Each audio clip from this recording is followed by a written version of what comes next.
મૂંઝાતા નહીં, જરૂર પડે. હમણાં જ મારા એક ભાઈબંધનું એક્સિડન્ટ થયું ભટિંડામાં. પરબતભાઈ, એટલે હું બેસણામાં બહુ જે હકીકત છે તમારી આગળ કહું કે એક્સિડન્ટ થયું ભટિંડામાં. આ જગ જાહેર કિસ્સો છે, તમે જાણો છો, લેજેન્ડર ફોર્ચ્યુનરનું. એમાં જે કાંઈ બેઠા હતા એ બધા ભગવાનને વાલંગ થઈ ગયા એક્સિડન્ટમાં.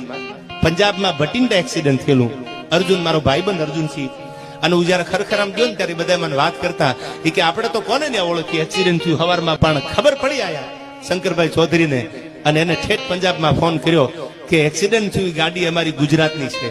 જે યુવાનો એમાં સવાર હતા અને જે પણ ઘટના બની એ અમારા ગુજરાતના છે, મારા ગુજરાતના, મારા બનાસકાંઠાના છે.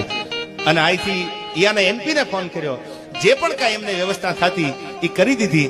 અહીંથી મને એ જે સ્થાનિક માણસો જેના ઘરે હું ખરખરે ગયો એને વાત કરી, એ તમને કરું છું.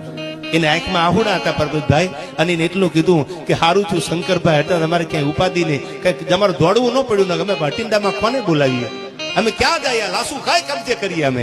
પણ અમે ગયા ને ત્યાં તો અમને સામે આવીને કીધું કે ઉપાધિ કરતા નહીં, હોસ્પિટલે લઈ ગયા, બધી વ્યવસ્થા કરી દીધી. જે પણ જેટલી કલાકો રોકાણા, જમવાથી માંડીને અમે 100 જણા આવ્યા.